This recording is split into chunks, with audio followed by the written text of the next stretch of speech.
Hello everyone, आज हम class 12th के मैथ चैप्टर 3.1 का जो क्वेश्चन नंबर 7 है उसे सॉल्व करेंगे।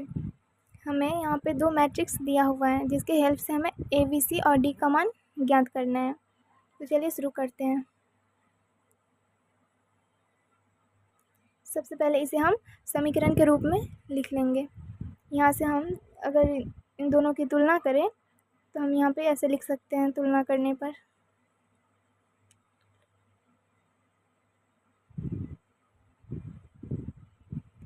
तो ये हमारा आ जाएगा a minus v equal to -1, 2a plus c equal to 5,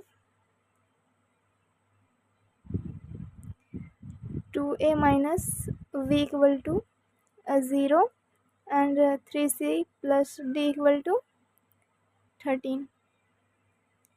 ये हो गया हमारा इक्वेशन फर्स्ट, ये सेकेंड, ये थर्ड और ये फोर्थ। अब हम यहाँ पे ये जो इक्वेशन फर्स्ट है उसमें से हम थर्ड को माइनस कर देते हैं। यहाँ पे हम लिखेंगे समीकरण 1 से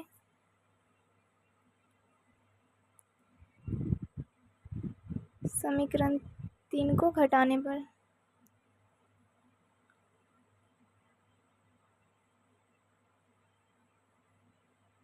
समीकरण 1 क्या है हमारा a minus v equal to -1 और समीकरण 3 क्या है हमारा 2a minus v equal to 0।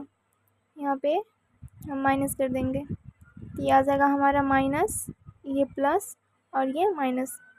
क्योंकि हम जब भी माइनस करते हैं तो ये यहाँ पे जो प्लस माइनस का साइन होता है वो चेंज हो जाता है। तो ये हमारा आ जाएगा माइनस का a, ये b से b गया और यहाँ से ये माइनस का 1। यहाँ से इस माइनस से ये माइनस हट जाएगा तो यहाँ पे इक्वल टू 1। ये आ गया हमारा a का वैल्यू। यहाँ से हम ये जो a की वैल्यू है उसे समीकरण फर्स्ट में देते हैं। यहाँ से हम लिख देंगे इक्वल टू 1 समीकरण 1 में रखने पर समीकरण 1 क्या हमारा a minus b equal to -1। यहाँ पे a की वैल्यू कितनी है 1 माइनस बी इक्वल टू -1 या माइनस का v इक्वल टू -1, ये भी -1, इसलिए माइनस बी इक्वल टू ये माइनस का 2, माइनस से माइनस गया सो v इक्वल टू 2। ये आ गई हमारा v का जो वैल्यू कितना आया 2।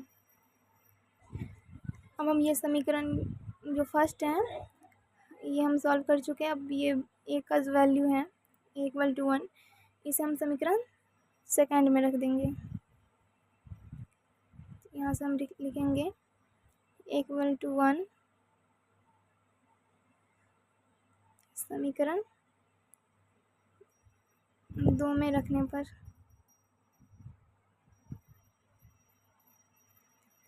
समीकरण 2 हमारा क्या है 2a plus c equal to 5। तो यहाँ से 2 into 1 plus c equal to 5 या सी इक्वल टू 5 और ये माइनस का 2, इसीलिए हमारा जो सी का वैल्यू है वो कितना आ जाएगा 5 माइनस 2 यानी कि 3। अब सी इक्वल टू 3 हम समीकरण 4 में रख देंगे। यहाँ से हम लिखेंगे सी इक्वल टू 3 समीकरण 4 में रखने पर ये रहा हमारा समीकरण 4। यहाँ से 3 into 3 plus d equal to 13 या 3 into 3 9 plus d equal to 13 या d equal to 13 minus 9 so d equal to 4।